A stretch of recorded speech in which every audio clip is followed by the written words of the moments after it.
Aqui, ó. Padre Fábio, se eu estiver errado, me corrija. Quem escreveu foi a Ana. Eu recebi um convite para trabalhar na comunidade e não aceitei. Fui severamente criticada por isso. Eu sei que moro perto da igreja, passo em frente e poucas vezes entro. Mas eu nunca deixei de dar um sorriso para o garoto que vigia os carros, vê-lo feliz. Quantas vezes minha vizinha, que é sozinha, me convida para entrar e conversar, eu nunca recusei. Quantas vezes pelo caminho encontro pessoas conhecidas que elogiam os meus filhos com sinceridade. Eu sei que não faço esforço nenhum para ser uma boa cristã dentro da igreja, mas eu faço um esforço danado para minha casa ser um lar, programar bem os meus filhos, ter amigos, ser amiga, aprender com os meus erros. Eu me considero cristã, porque amo Jesus. O que eu recebo de bom é consequência. Sua bênção. Um grande abraço, Ana. Na verdade, a Ana fala demais, é um desabafo, né? Ela deve ter sido criticada por não ter nenhuma atividade dentro da igreja, né? Eu acho interessante, Ana, que a primeira coisa que a gente tem que viver, realmente você já está vivendo. Não adianta nada a gente estar enfiado lá dentro da igreja e a gente ser uma pessoa ruim, não é verdade, gente? Aliás, o que é de gente ruim que você encontra enfiada dentro da igreja, aquelas que falam assim, tem 30 anos que eu coordeno a pastoral do batismo. Mas ela é um mau humor em pessoa, ninguém aguenta ela em casa, né? Precisou, às vezes está precisando ser batizada. Batizada na alegria, né? Para ver se melhora, né? Às vezes a gente é um contra-testemunho mesmo. Às vezes as pessoas vêm, aquele lá está lá dentro da igreja. Deus me livre, eu não quero ser igual a ela, não. O grande problema, o Nietzsche dizia isso, né? Um filósofo ateu, ele falava assim, o problema do cristianismo não é Jesus, são os cristãos. A palavra de Jesus é maravilhosa, a vida de Jesus é maravilhosa, mas quando você olha para os cristãos, se desanima. E ele tem um pouco de razão. Às vezes, minha gente, nós acreditamos, né? Nós acreditamos a nossa salvação na nossa pertença à igreja. Cuidado. Porque às vezes, e Jesus já falava isso, as prostitutas vos precedem, isto é, vão entrar antes de vocês no reino dos céus. Porque Jesus sabia muito bem da qualidade religiosa que se tinha naquele tempo. Ele via os bastidores dos templos e ele via que o espírito que prevalecia ali realmente não era um espírito bom. As pessoas não agiam, né? O culto religioso não era para torná-las melhores, mas era para aparecer. Quando você via que aquela pessoa estava fazendo tudo o que estava fazendo para ser vista, Jesus criticou severamente os fariseus, chamou de sepulcro caiado. O que é um sepulcro caiado, né? A gente sabe direitinho. É aquela cova feia que só passou uma de mão de cal. Tá tudo podre ali dentro. Mas por fora a gente faz bonitinho, aquele mármore, aquela coisa toda. Mas vai abrir lá para você ver que tristeza que é. A contradição da beleza do que está fora para a podridão que está dentro. É isso que nós precisamos analisar. Eu sempre digo isso, olha. Religião de cumprir preceito, de fazer o absolutamente necessário, não. Agora, Ana, pode ser que desta sua experiência de bondade nós estejamos necessitados. É bonito isso, você pensar assim. Já que você sente que está tão bem encaminhada para a vida, quem sabe a sua participação na comunidade vai ajudar a encaminhar bem os que estão lá. O seu testemunho pode ser mais vivo. Mas que isso não seja uma obrigação, minha filha. Se você não descobrir o valor de estar lá dentro, não adianta. Não adianta você ir por obrigação. A participação na comunidade, ela tem que ser fruto de um movimento natural de Deus em nós. E volto a dizer, às vezes a gente fica condenando as pessoas porque elas não participam do mesmo grupo que nós. Vocês recordam isso? Quando começou o movimento de renovação carismática, o quanto que quem não era da renovação carismática era desprezado? Parecia que estava no inferno. A gente, né? Quantas vezes eu fiz esse discurso? A gente, ela é uma pessoa, mas ela não é renovada. Como se ela fosse uma pessoa de segunda categoria, né? Terceira categoria. A renovação, não, pelo amor de Deus. E tanto é que a gente superou tudo isso, né? A gente enxergar que quanto mais Deus entra na nossa vida, mais tolerante a gente fica com os outros. Um termômetro bonito de conversão é a tolerância. Não adianta nada ir à missa, comungar, fazer tudo, papapá, se quando você chega em casa, você não tem tolerância com as pessoas que são difíceis para você. E mesmo porque o evangelho está sendo proclamado é nessa hora. Na hora que você abre a porta que você chegou da missa, se não existe um testemunho no seu jeito de viver, no seu jeito de acolher os que estão lá, os que não foram, né? Porque tem gente que já chega com aquela cara emburrada, né? Ninguém foi à missa nessa casa hoje. E tá todo mundo feliz lá, né? A única pessoa que tá mal é a que foi. A única ruim da história é a que foi, porque só ela tá mal-humorada, só ela, né? Aí parece que a gente faz o absolutamente contrário do que viria fazer. Aí a gente trata mal, a gente chuta o cachorro, né? Derruba o balaio de manga. Como se todo mundo tivesse que, né, que viver a mesma experiência que nós. Não, pelo amor de Deus. Eu sempre digo isso, olha. O principal da religião em nós tem que ser fazer a gente ser um ser humano melhor. Isso não é reduzir a religião ao contexto do humano, não. Mesmo que a gente só pode ser melhor quando nós vivemos a vida na graça. Fora da graça, a gente só é desgraça. Não é? A gente vira uma desgraça se a gente não está na graça. Então, a minha experiência com Jesus, ela me faz ser melhor. A minha participação na Eucaristia me faz ser mais tolerante com os que eu não conheço, com aqueles que não vivem do mesmo jeito que eu. E assim eu vou aproximando as pessoas de mim, gente. Eu não posso entender que uma pessoa seja religiosa, literalmente falando, o bom sentido da palavra. Religioso é aquele que liga, que religa, que traz para perto. Agora, se eu sou um religioso, se eu espanto todo mundo, alguma coisa está errada comigo. É igual freira, que a gente tem medo de freira, né? Todo mundo tem medo, um pouco de medo de freira. Claro que tem muita freira, irmãs religiosas. Eu, particularmente, tenho experiências muito positivas com irmãs. Mas existem pessoas que têm pavor, sabe por quê? Por causa daquela época que isso.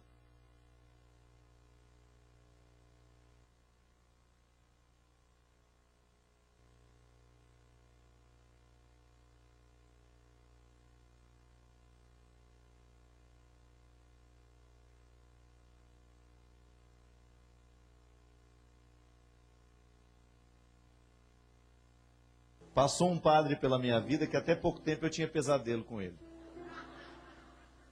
Do tanto que o homem era bravo. Sabe quando você sonha que ele está chegando perto e você acorda naquele desespero, já querendo, né? Então, existem pessoas que têm o dom de nos afastar. E engraçado que, na verdade, elas são frágeis, né? Durante muito tempo, o modelo de padre foi baseado assim. Quanto mais respeito a gente tivesse dele, menos a gente via que ele era pecador. Então, ele queria assim, né? Queria parecer o bom na história. Hoje não, acabou isso. O verdadeiro líder religioso é aquele que traz para perto. É aquele que inspira confiança. Já contei para vocês a história do Padre Léo? O Padre Léo, uma vez, ele atendia lá no Colégio São Luís, né? Lá em Brusque. Eu vi o Padre Léo começar esse sucesso todo dele. E aí eu era frater lá. Aí ele me encontrou rindo, né? Falei, você não sabe o que me aconteceu hoje aqui. Eu falei, o que foi? Essa zanta dessas mulheres que mandam os filhos confessar, obrigado. Acha que a gente vai resolver o problema delas. Eu falei, o que aconteceu, Léo? Não, eu estava entrando ali, aí vi um rapaz sentado lá e me chamou a atenção, ele sentado no meio fio ali perto do colégio. Eu perguntei, meu filho, o que você está fazendo aí? Ele falou assim, minha mãe queria que eu viesse aqui confessar, mas eu não estou com vontade de confessar nada, estou só esperando passar a hora para ir embora, para ela achar que eu confessei. Aí ele virou e falou assim, mas você vai confessar com quem, rapaz? Tem padre aí? Ele falou, tem um tal de Padre Léo. Aí o Léo falou assim, aí o Léo achou interessante, aí o Léo sentou do lado dele. E isso, gente, lá perto da sala onde o Léo estava atendendo, estava uma fila de dobrar quarteirão, esperando por ele. E era logo depois do almoço, ele sentou, mas esse Padre Léo atende aí? Diz que ele é diretor desse colégio aí.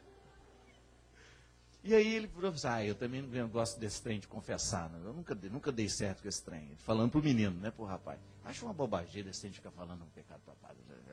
E aí conversa vai começando. Mas o que você queria falar para ele, rapaz, que você está tão preocupado?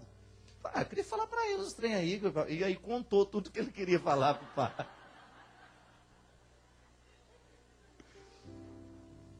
Aí contou tudo que tinha que falar. Não, na verdade minha mãe queria que eu viesse, porque ela sabe que eu fiz, papapá. Aí o Léo falou assim, e aí o Léo foi conversando. Eu falei, pois é, eu sou o padre Léo, rapaz. Aí ele levou aquele susto. E nisso sorriu, né? E já, enfim, já estava religado. Tá vendo a experiência religiosa? Como que é? A experiência religiosa é essa que nos traz para perto. Que nos dá coragem de contar o que a gente tem de pior. Isso é que é bonito. A experiência religiosa nos une em dois pontos. No que a gente tem de mais bonito e no que a gente tem de mais feio. E não precisa ser padre para fazer isso na sua vida não, viu? Às vezes você tem amigos que cumprem o papel de serem religiosos na sua vida. Porque eles lhe encorajam para você trazer para fora o que você tem de pior. Ou lhe encorajam para trazer para fora o que você tem de melhor.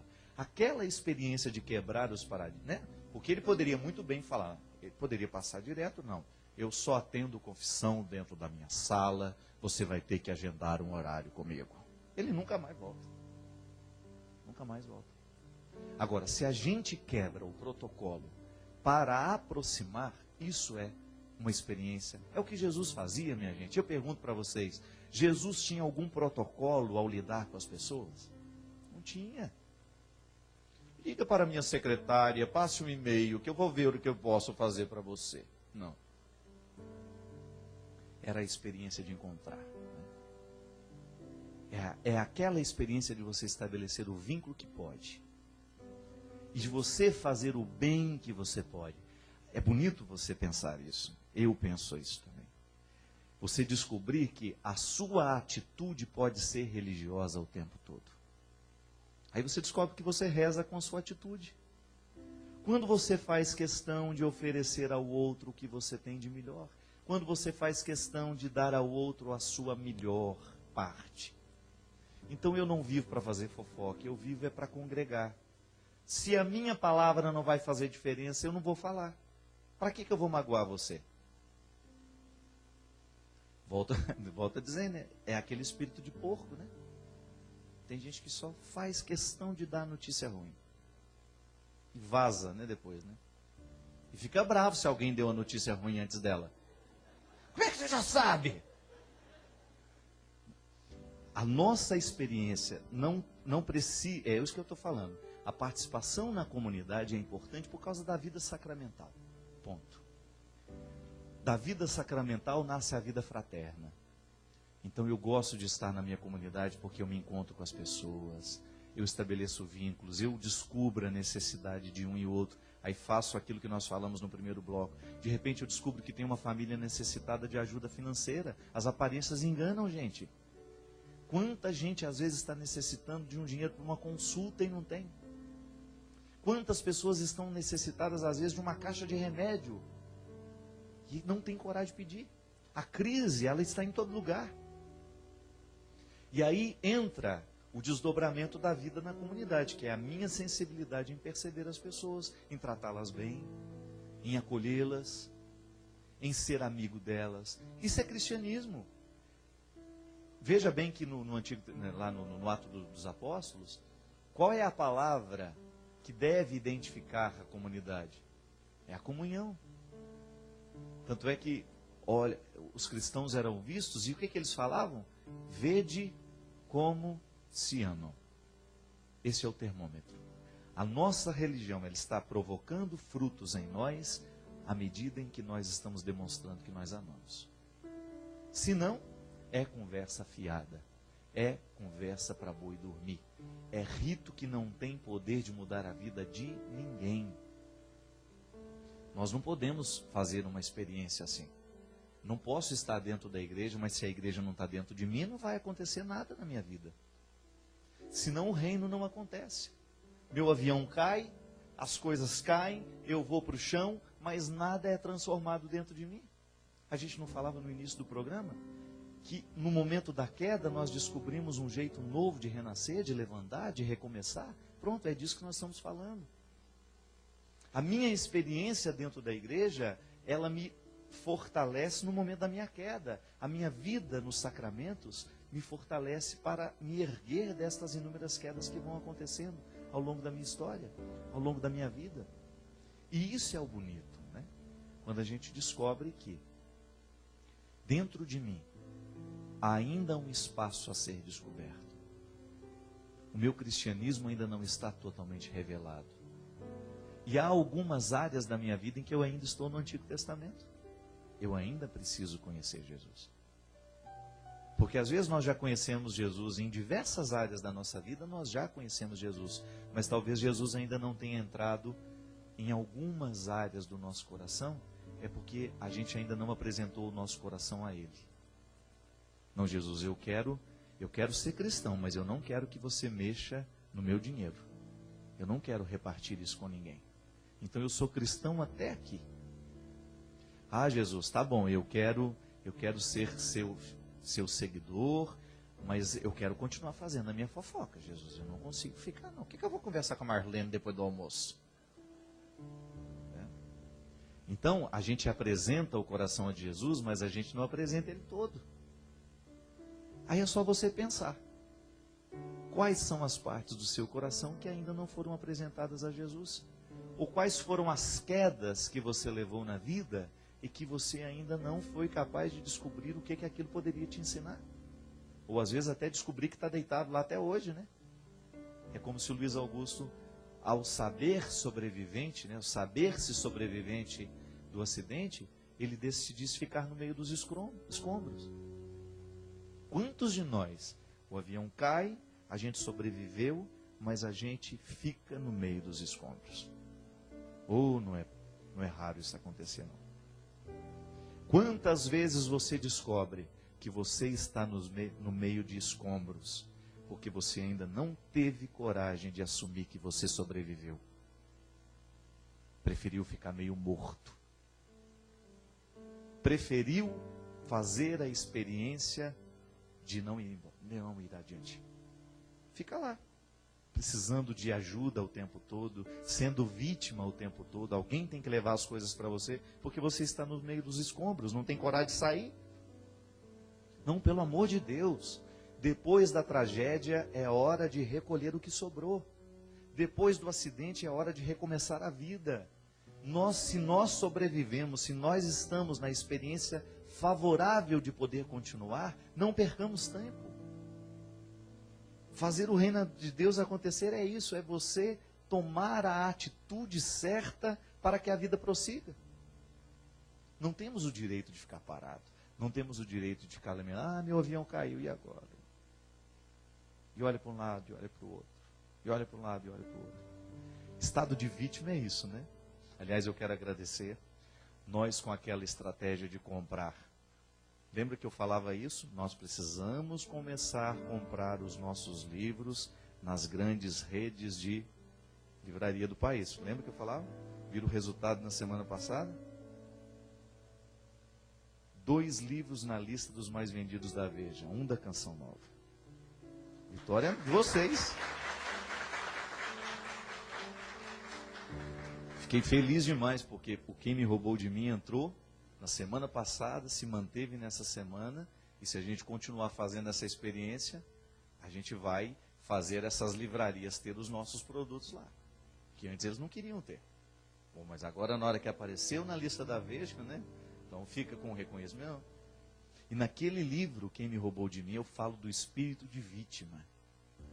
Existem alguns sequestros, né, da subjetividade, dos afetos, que faz a gente virar vítima. O que é a vítima, gente? A vítima é alguém cujas fraquezas nós podemos explorar. Aquele que viveu a queda e que está no meio dos escombros, vive a condição de vítima. Vítima não dá conta da vida, ela vai ser sempre uma coitadinha. Olhem para mim, tenham pena de mim, eu não consigo viver, eu não estou dando conta da minha vida está difícil demais. Mas aí, você precisa descobrir que este estado de vítima, ele é alimentado por você mesmo. Pare de falar. Primeira coisa que a gente tem que parar, que a gente tem que mudar é o discurso. Eu não estou dando conta, eu não sei, não, para de falar isso. E começa a trabalhar em torno do que você não dá conta e em torno do que você não sabe. Porque é o único jeito que a gente tem de superar o estado de vítima. O reino de Deus não é feito de vítimas. O reino de Deus é feito de pessoas que lutam. Não importa que a gente perca. Nós vamos perder de vez em quando. Mas o mais importante é a gente não desistir de lutar. É a gente ir adiante. É a gente abrir as fronteiras, demarcar o nosso território e dizer, eu não desisto. Assim como Luiz Augusto teve a bonita experiência de sair vivo dos escombros de um avião que caiu. Nós também podemos fazer. Pode ser que seu aviãozinho esteja também perigando de cair. Levante desse solo. Pode ser que o seu aviãozinho já esteja no solo. Pode ser que a sua vida já esteja nesta experiência. Você está precisando sair dali. Saia do meio dos escombros. Redescubra o valor de viver e de ser feliz.